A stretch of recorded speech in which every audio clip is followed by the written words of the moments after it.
Hello everyone, welcome to my channel Learn Nursing Easy. If you are the first time watching my video, please like, share, subscribe and click the notification button and stay tuned. Today let's see a condition called nephritis in medical surgical nursing subject. So nephritis is inflammation of the nephrons. Nephrons are the functional unit of the kidney. So due to any autoimmune condition or due to invasion of any microorganisms, when the nephrons are damaged or they go for inflammation, then we call it as nephritis. So in nephritis, the kidneys will excrete more amount of protein. So protein are the high molecular weight compound which is responsible for maintaining the oncotic pressure in the blood.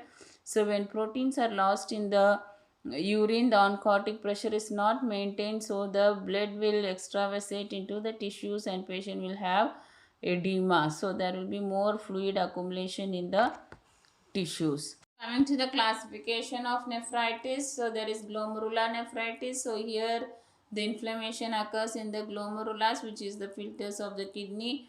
Then it is called as glomerular nephritis.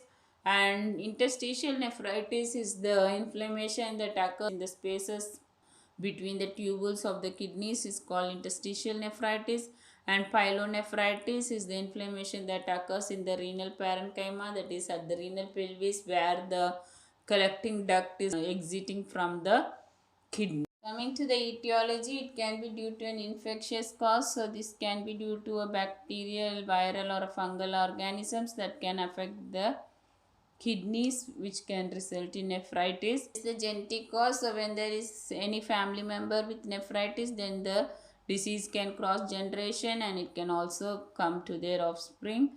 And it can occur due to genetic disease called lupus disease. So here there is abnormal clot formation inside the blood vessels, so there won't be adequate blood supply to the organs. So when the kidneys do not get blood supply, they can get inflamed and damaged, which can result in nephritis.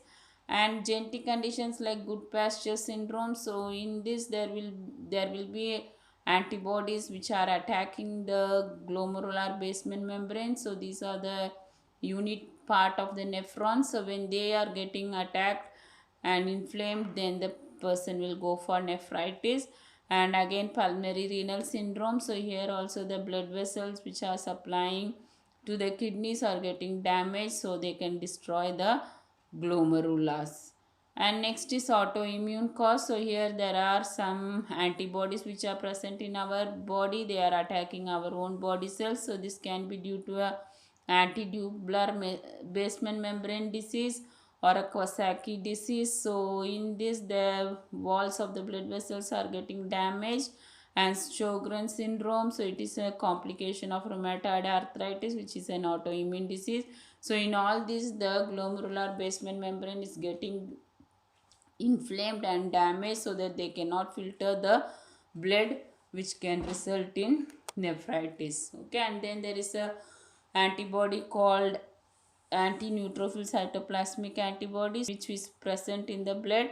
It can also attack the organs in our body, and especially they can attack the kidneys. Okay, and chemical cause can be due to some toxins, drugs or any poisonous agent which are ingested by the person. They can attack the kidneys and they can destroy the nephrons. So it can be due to aminoglycosides, cephalosporins, penicillin, and any allergic reactions to the drugs. And drugs like acetaminophen, aspirin, NSAIDs and proton pump inhibitors, they all have nephrotoxic effect, and when the person is ingesting these drugs in a higher amount, they can destroy the kidneys. Next is electrolyte cause. So whenever there is electrolyte disturbances like decreased potassium, decreased calcium and decreased uric acid in the blood, they can cause destruction of the nephrons, and thereby it can result in nephritis. Coming to the pathophysiology of nephritis, so whenever there is any invasion of microorganisms or chemical agents, so there is formation of antigen and antibody complex. So antigen is the microorganism, antibodies are our immune systems. They start producing antibodies and they form complex in the glomerular basement membrane. So these complex will deposit on the glomerular basement membrane and they start releasing inflammatory agents and chemical mediators. So these chemicals, they will injure and inflame the glomerular basement membrane. So when they are damaged, the pore size will become enlarged, and because of that, protein and other metabolic components in the blood, they get excreted in the urine. So when the protein are excreted in urine, so there is decreased protein in the blood, which is called as hypoproteinemia. And when there is decreased protein in the blood, the oncotic pressure is not maintained, where so the fluid will get extravasated into the tissues and they will result in edema. Okay, next is clinical manifestation. So first is generalized body edema. This is due to escape of protein in the urine, whereby there is no enough oncotic pressure in the blood vessels to maintain the fluid volume. And hypertension is increased pressure in the blood vessels, so this is due to compression of the blood vessels by edema. And oliguria and hematuria is due to injury to the glomerular basement membrane. There will be bleeding which will excreted in the urine.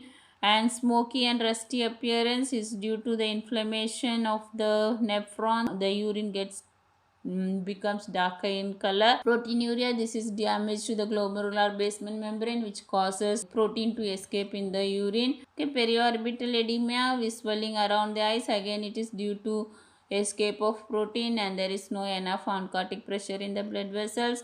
And patient will have flank pain and costovertebral tenderness when there is damage to the kidneys.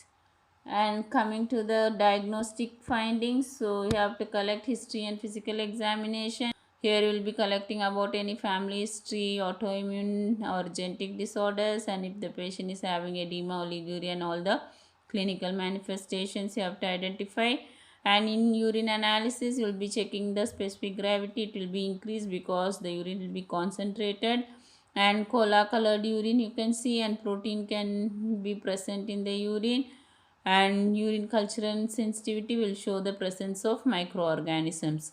In complete blood count, you will be seeing WBC and ESR count will be increased due to infection, and electrolyte levels will be dearranged. So especially potassium, calcium and uric acids will be decreased in the blood, and sodium will be increased, and blood urea nitrogen and creatinine levels will be increased. And serum albumin is a protein which will be decreased.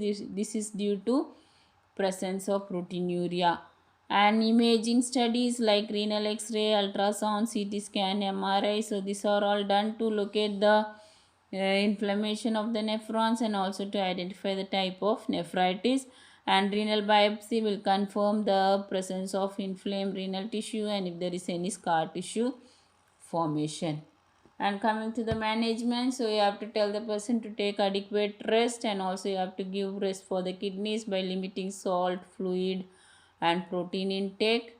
And medication, so if it is an infectious cause, we have to treat with antibiotics like norfloxacin and fluoroquinolones. And if there is any inflammation, it has to be treated with corticosteroids like hydrocortisone. And also we can give immunosuppressive drugs if it is autoimmune cause, and antihypertensives to maintain the BP, diuretics to remove the excess fluid from the body and to relieve edema, and urinary analgesics like phenazopyridine or nitrofurantoin is given to relieve the pain. And also you have to administer supplements. So according to the electrolyte imbalances, you have to identify if there is any decrease potassium or calcium, then you have to supplement it. If the potassium, sodium or excess amount, then we have to give IV fluids in order to excrete them in the urine. The other interventional therapies done is dialysis. So whenever kidneys are damaged, there is a procedure called dialysis, so which is an artificial kidney where the patient's blood is diverted into the machine, and the machine will remove the metabolic waste products like how our normal kidneys will do, and send the blood back into the patient's body. Can if the condition is due to autoimmune cause, then they do a plasmapheresis procedure. So again the blood is centrifuged and the antibodies that are attacking the body is removed from the blood, and then they will replace it for the patient by adding saline and albumin, whichever is necessary for the body. Okay, and then the final management is surgical treatment. So when other methods fail, then we have to do kidney transplantation. So here we find a donor kidney and replace it for the patient. So I hope you have understood my class. Thank you for listening. Please like, share, subscribe and click the notification button and stay tuned.